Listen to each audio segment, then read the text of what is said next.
Alright guys, it's been about 6 days, so here's the kombucha. I'm going to take it off. It looks good. It's got a lot of fizz, as you can see. That is the SCOBY there. You guys can see it right there. So I'm going to do a quick taste test of it, see how it tastes. Go down here.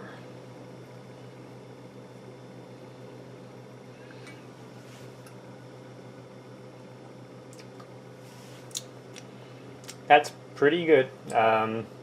It's got a nice little fizz to it already. So yeah, so what we're going to do now is we're going to take the SCOBY out of there and then basically pour these into jars and do a second fermentation. So I'm going to grab this and put it into another glass container and keep the SCOBY around with a little bit of the fluid from here, and then it should be good. So be right back. Alright, so this is what I'm going to use for the flavoring of the kombucha. This is ginger, and I have frozen raspberries, which I'm going to boil down and make it into a sort of puree, and then I'm going to stick those in the bottle. And I'm actually cooking up a new batch in here. So what I'm going to do is I'm going to put water and tea into the new batch. So once it's siphoned off, I can just pour that in once the water cools down. So I'll be back. Alright, so here's my raspberry and ginger puree. I'm actually scooping it now into the little bottles that I got.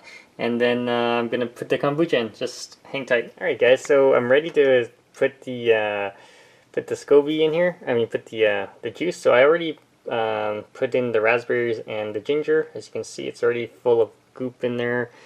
So what I'm going to do is I'm going to siphon some of the stuff out and put it into the other jar. So here's the other end, and it's just like old school siphon. So I'm going to suck on it.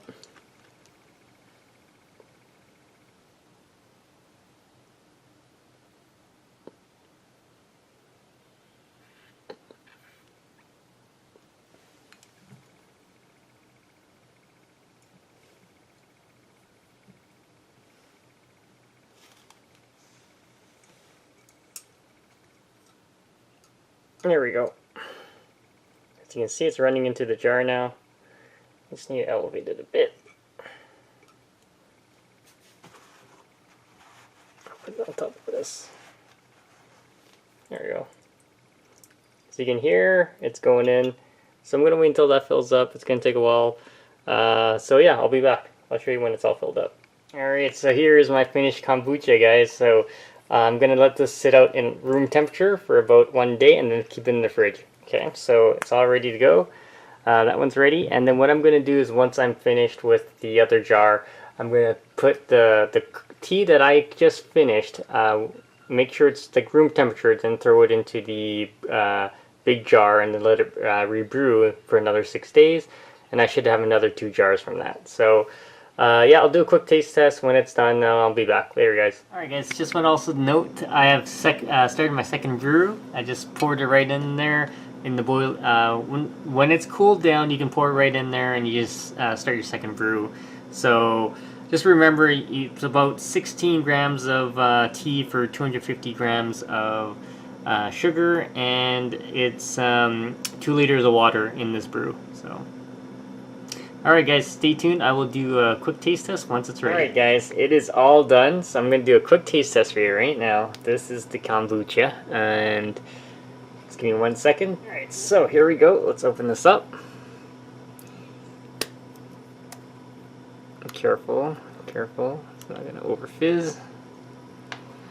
Alright, let's do a quick taste test. Alright, so that's the raspberries that went in there. Okay, so let's see how it tastes.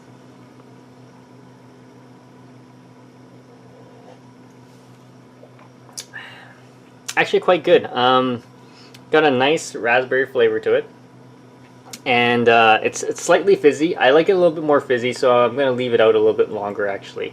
But it's not sour, it's not too vinegary. It's actually tastes really good. Nice ginger and raspberry taste. Definitely check it out, guys. If you have any questions, comments, post below, subscribe to the channel.